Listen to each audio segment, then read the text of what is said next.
नमस्कार मित्रांनो, स्वागत आहे आपल्या या यूट्यूब चॅनलवर. तर मित्रांनो, आज आपण पाहणार आहोत सुंदर असे सुविचार, सुसंस्कारी जीवनाचे मूल्यवान मोती. ऐका, विचार करा आणि सुखी व्हा. चला तर मग सुरुवात करूया सुंदर अशा सुविचारांना. जीवन जगाल तर पारिजाताच्या फुलासारखे जगायचा प्रयत्न करा. साधे पण कोमल, सौंदर्य आणि तरी पण सुगंधी. कर्म हे मनुष्याच्या बरोबर जात असते तेव्हा त्यांनी ठरवले पाहिजे की आपण चांगले कर्म करावे की कुकर्म करावे. सद्गुण, सदाचार, सत्कार्य आणि सेवाभाव ही मनुष्याच्या जीवनाची चतुसूत्री आहे.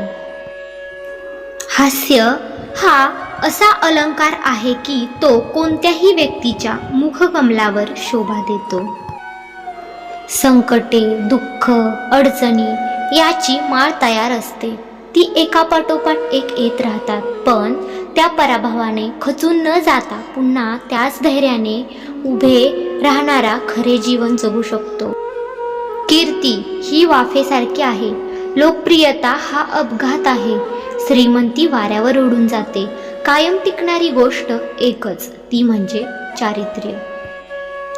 फळे धरली की झाडे वागतात. नवे पाणी असलेला ढग दूरवर खाली येतात. सज्जन लोक भरभराटीमुळे उद्धट होत नाहीत. परोपकारी लोकांचा स्वभावच असा असतो. जो जगात स्वतःच कनिष्ठ समजतो त्यालाच जग श्रेष्ठ पुरुष म्हणून ओळखते, हे लक्षात असू द्या. अनुभव हा मोठा विचित्र शिक्षक आहे. तो प्रथम परीक्षा घेतो व नंतर शिकवतो. हेच त्याचे वैशिष्ट्य आहे. माणसाला गरिबीचे दुःख वाटत नाही, तर गरिबी जगापुढे उघडी पडल्याचे दुःख वाटते. रात्री शांत झोप येणे ही सहज घडणारी गोष्ट नाही. त्यासाठी संबंध दिवस प्रामाणिकपणे कष्ट केले पाहिजे. आयुष्याच्या वृक्षाला आशेचा मोहर पुष्कळ येतो, पण कार्यसिद्धीची फळे कष्ट सोसल्यानेच मिळतात. मन मोकळे सोडावे, पण जीभ मात्र कधीच मोकळी सोडू नये. त्याचे परिणाम खूप वाईट होतात. कोणत्याही गोष्टीची काळजी घ्यावी, पण कधीच काळजी करू नये. काळजी करणं म्हणजे आजचं समाधान गमावून उद्याची चिंता करत बसणं. आपल्या उच्चारावरून विद्वत्ता समजते, आवाजावरून नम्रता समजते आणि वर्तनावरून संस्कार समजतात. एक लक्षात असू द्या, आयुष्याच्या पहिल्या भागात विद्या संपादन केली नाही, दुसऱ्या भागात द्रव्य मिळवले नाही व तिसऱ्या भागात पुण्य संचय केला नाही, तर चौथ्या भागात मग तो काय करणार? तुमच्या अंगात धैर्य नाही हे कबूल करण्यास लाजू नका, कारण बाकीच्यांमध्ये कदाचित तेवढेही धैर्य नसते.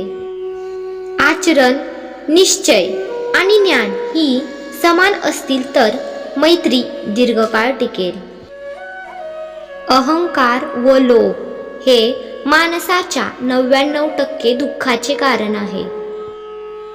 योग्य प्रकारचे शिक्षण दिले नाही तर परिणाम उलट होतो. माणूस साक्षर होण्याऐवजी राक्षस होतो.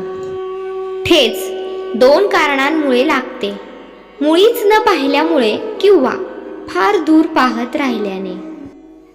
गेलेल्या संधीबद्दल रडत बसण्यापेक्षा येणाऱ्या संधीचे स्वागत करायला शिका, म्हणजे आयुष्य खूप सोपं होईल.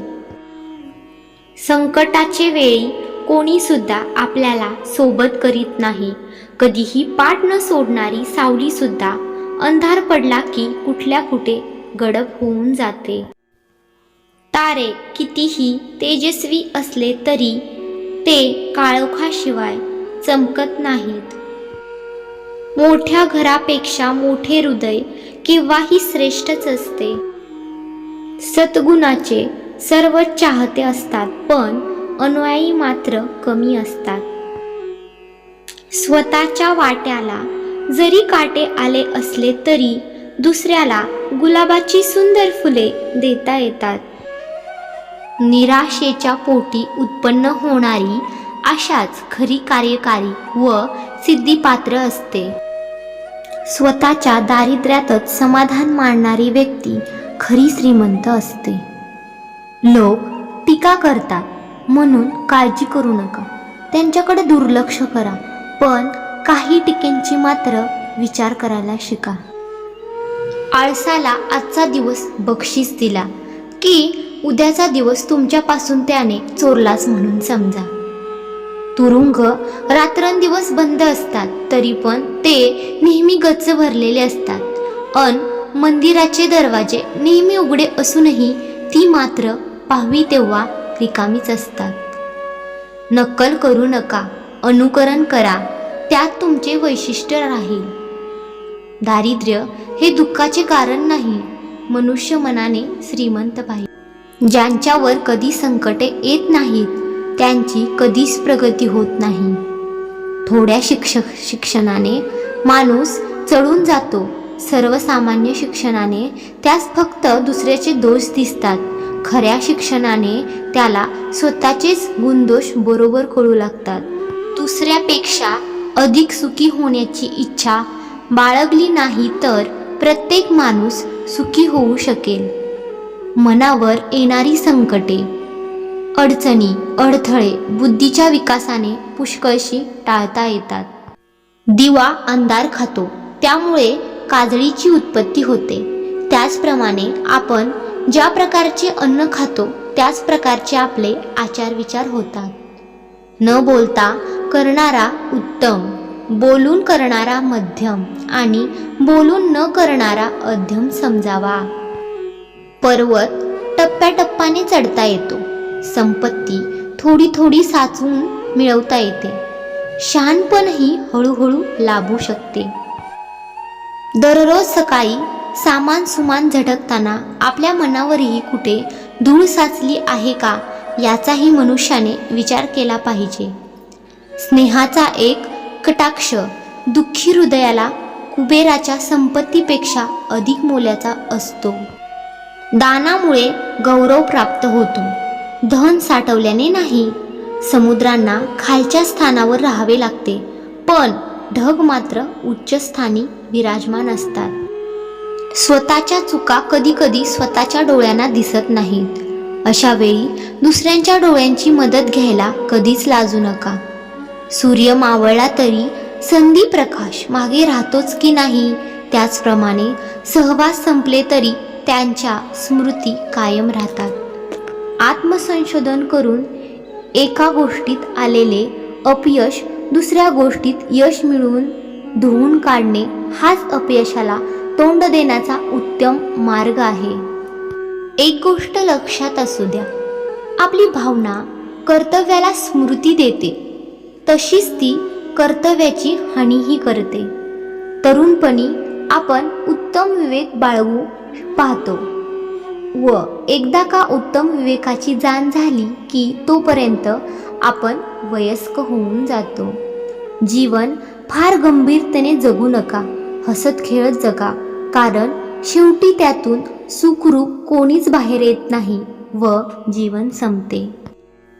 खूप श्रमाने कोणीही मरत नाही, परंतु प्रत्येकजण हेच म्हणत राहतो व श्रम करायचे मात्र टाळतो.